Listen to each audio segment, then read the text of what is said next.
নমস্কার, বেঙ্গল গার্ডেনের পক্ষ থেকে আপনাদের সকলকে জানাই প্রীতি, শুভেচ্ছা ও আর ভালোবাসা। কি করব, কোন কীটনাশক স্প্রে করব?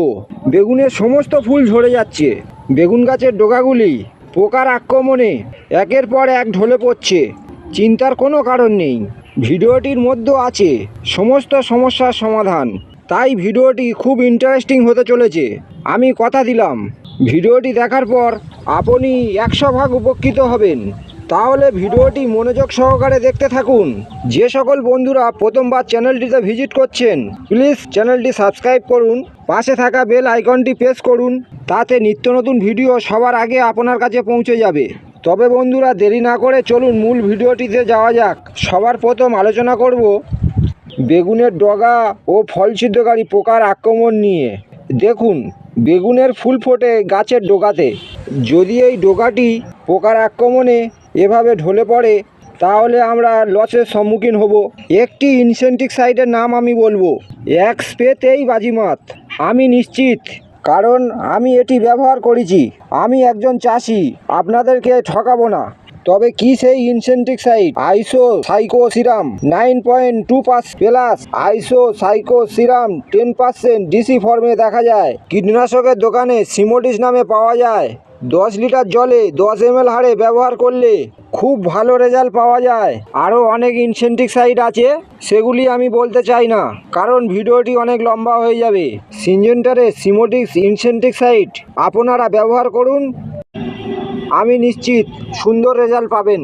যদি কোনো সমস্যা হয়ে থাকে আমার কমেন্ট বক্সে জানাবেন, অবশ্যই উত্তর দেওয়ার চেষ্টা করব। বন্ধুরা, এবার আলোচনা করব বেগুন গাছের ফুল ঝরা ও তার প্রতিকার নিয়ে। প্রথমেই বলি, বেগুন গাছে ফুল ঝরে যাওয়ার অনেক কারণ, সেগুলি এই ভিডিওতে আমি আলোচনা করব। সবার প্রথম, বেগুনের ফুল ঝরা বন্ধ কিভাবে হয় সেটি নিয়ে আমি আলোচনা করব। প্রথম কারণ, যে কথাটি অনেকেই জানে না, বেগুন গাছ রোপণ করার পর গাছটিকে সঠিকভাবে এগিয়ে নিয়ে যেতে আমরা প্রচুর পরিমাণে রাসায়নিক ও জৈব ফার্টিলাইজার গাছের গোড়াতে দিয়ে থাকি এবং গাছকে সঠিক যত্ন নিই। তখনই বেগুন গাছ মনের আনন্দে ডানা মেলে, সে তার আপন গতিতে বেড়ে ওঠে। ওই সঙ্গে কিছু বেগুনের ফুলজালি আসতে শুরু করে। দুঃখের বিষয়, ফুলগুলি ধীরে ধীরে ঝরে পড়ে যায়। খুব সামান্য পরিমাণে বেগুন হতে পারে, বাজারজাত করার মতো ফলন হয় না, কিন্তু গাছের রং ঢং খুব সুন্দর, অথচ বেগুন নেই। তাহলে বেগুন কেন হলো না? এই গুরুত্বপূর্ণ বিষয়টি জেনে রাখুন।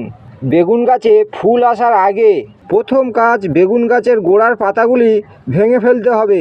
বেগুন গাছের ডগাতে 6 থেকে 7টি পাতা রেখে বাকি সমস্ত পাতা ছিটে ফেলুন। বেগুনের পাতাগুলি কাণ্ডর গোড়া থেকে খসিয়ে দেবেন না, ছোট কাঁচির সাহায্য এইভাবে একটু দূরত্বে কাটিং করুন।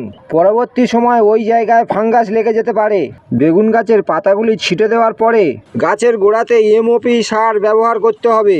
বিশেষ ঘোষণা, যারা যেখান থেকে এই ভিডিওটি দেখছেন, আপনারা যে জায়গায় কৃষিকাজ করছেন, ওই জায়গার মাটি ও জল যদি লবণাক্ত হয়, তাহলে আপনারা এসওপি পটাশ সার ব্যবহার করুন।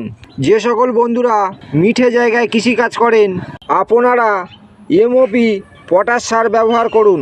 এমওপি ও এসওপি দুটোই পটাশ সার, কম্পোজিশন একটু আলাদা।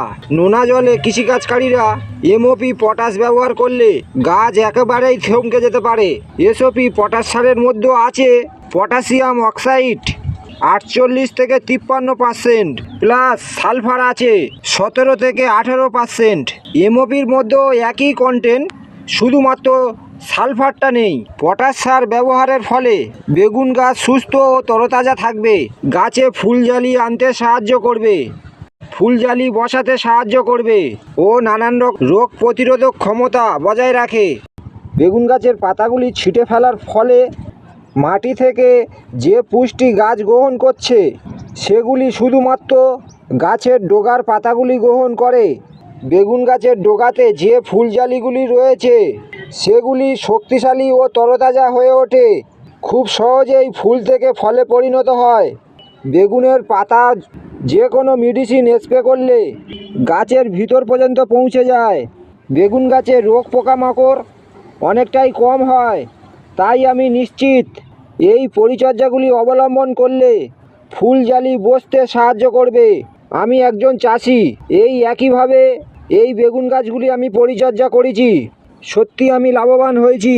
তাই আমি আমার সামান্য অভিজ্ঞতা আপনাদের কাছে শেয়ার করলাম। ভিডিওটি এখানেই শেষ করলাম। ভিডিওটি যদি ভালো লাগে ভিডিওটিতে করো একটি লাইক, প্রথমবার চ্যানেলটিতে এসে থাকলে চ্যানেলটি করো সাবস্ক্রাইব। দেখা হবে আবার নতুন কোনো সমস্যার সমাধান নিয়ে। ধন্যবাদ।